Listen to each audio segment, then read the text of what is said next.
What's your secret that could literally ruin your life if it came out? I was groomed as a young teen by a grown man on the internet and shared inappropriate photos with him. A lot of photos. I can only imagine how embarrassing it would be for me now to have this come to light. The only thing keeping me from being upset about it, apart from departed shame, is that he would have to leak the photos, which would bust him for having softcore CP. I doubt that he wants that in his life, plus he's in his 50s by now. Not a great age to go to prison. Edit. Holy mother of God. I went away for a few hours and this really blew up. I wasn't anticipating that. Thank you all for your kindness. You shouldn't feel embarrassed about being taken advantage of by an adult when you were young. Too many victims keeping secrets for their assaulters that are ruining their lives by keeping them. Mine is a little different. My nephews were sexually abused. They took the person to court and he went to jail. It took a lot of guts for them to do this. What I can never tell them is that their dead father, who died years ago, and someone they see as a hero, abused me. God, that's dark. I'm so sorry. We discovered we have an entire half family in another state in the Midwest. Our grandparents married out of convenience for my grandmother was pregnant and my grandfather stepped in and pretended it was his child. In that state and day and age, having a bastard child could get you excommunicated from the church and shunned from everyone up there as they were devoutly religious.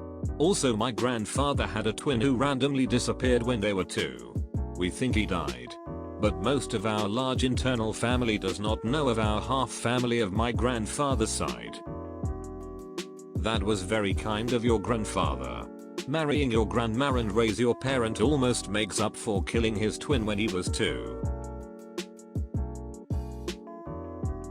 I brought a gun to school when I was in 7th grade to kill myself. Somehow I didn't pull the trigger. I love my children, but I hate being a parent. My wife wouldn't see it as separate concepts. Dude, yes. Those are two very different things.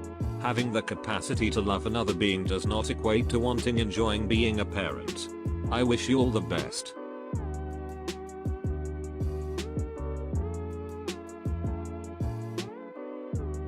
I have a former boss that did me really dirty over and over again.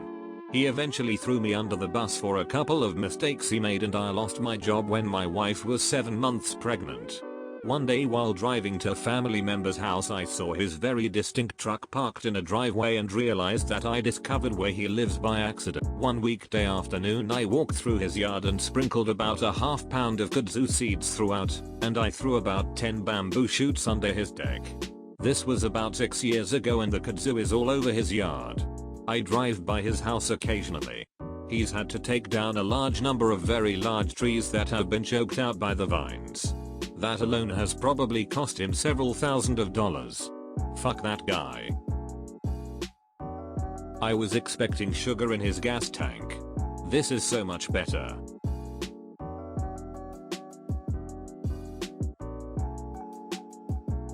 I lied about my qualification for my current job. I also lied about graduating high school. My twin graduated but I didn't because I got expelled. The school closed down soon after, so I just made a fake of her high school diploma and got into college that way. TV has taught me that this will inevitably lead to wacky hijinks when you are later found out by your colleagues and forced to return to finish high school at age 35. When I was younger, got bullied a lot and was very unstable, I made plans for a school shooting. I had access to guns, ammunition. I knew what to do. I had a shit list of who to kill.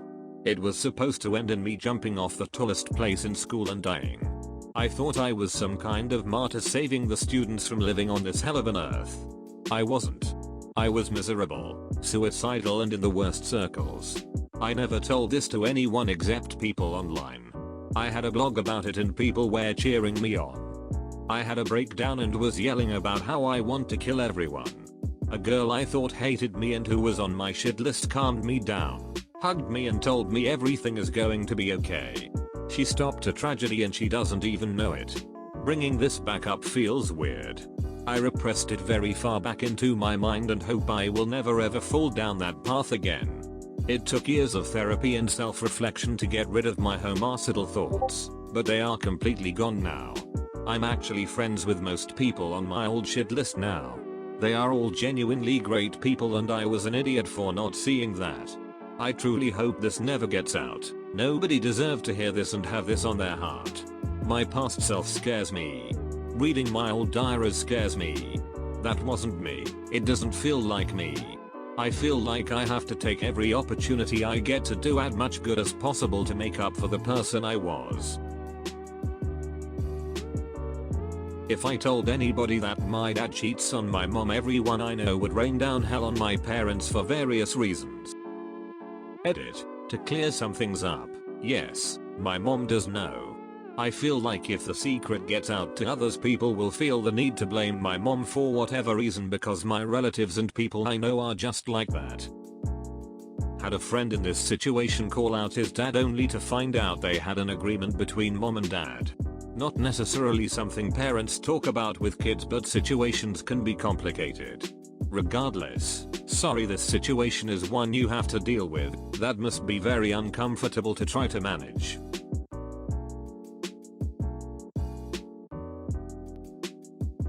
I'm a senior software engineer working for groundbreaking new super secretive projects for one of the companies in the top 10 of the Fortune 500. And I actually don't have the faintest clue what I'm doing. I Google almost everything and string things together in a sorta sensible way, and people are happy as can be for some reason. By now I'm pretty sure I'm in a social experiment, or maybe I'm the village idiot they have to entertain so that I don't go outside and break things that matter. They call it imposter syndrome, but like, really, guys? I really don't know what the hell I'm doing. It's just Google answering my endless stream of questions. I only successfully passed the job interview because they gave me plenty of time, without me doing it live, to work on their job interview assignment. My 6-figure salary feels so unjust. I often see people working at a fast food joint who seem smarter than I am. And I could set fire to a kettle boiling water. They're at least flipping burgers, which I can't do without causing gender reveal-esque disasters.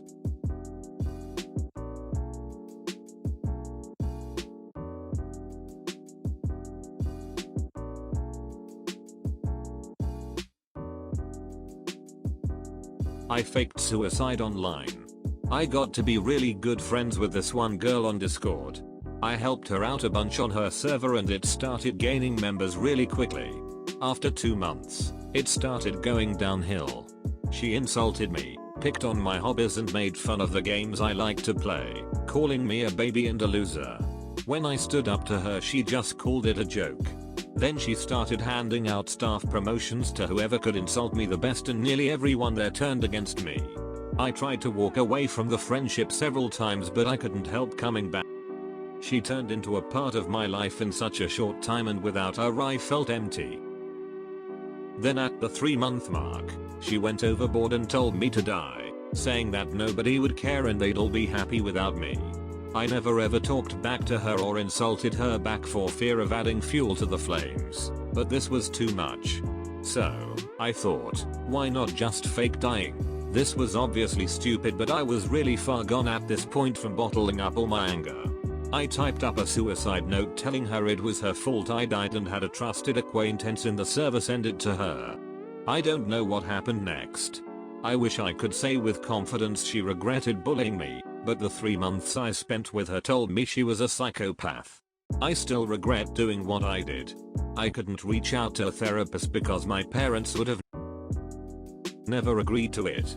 I couldn't call anyone because I didn't have a phone. I wish I'd just left, but it's really too late.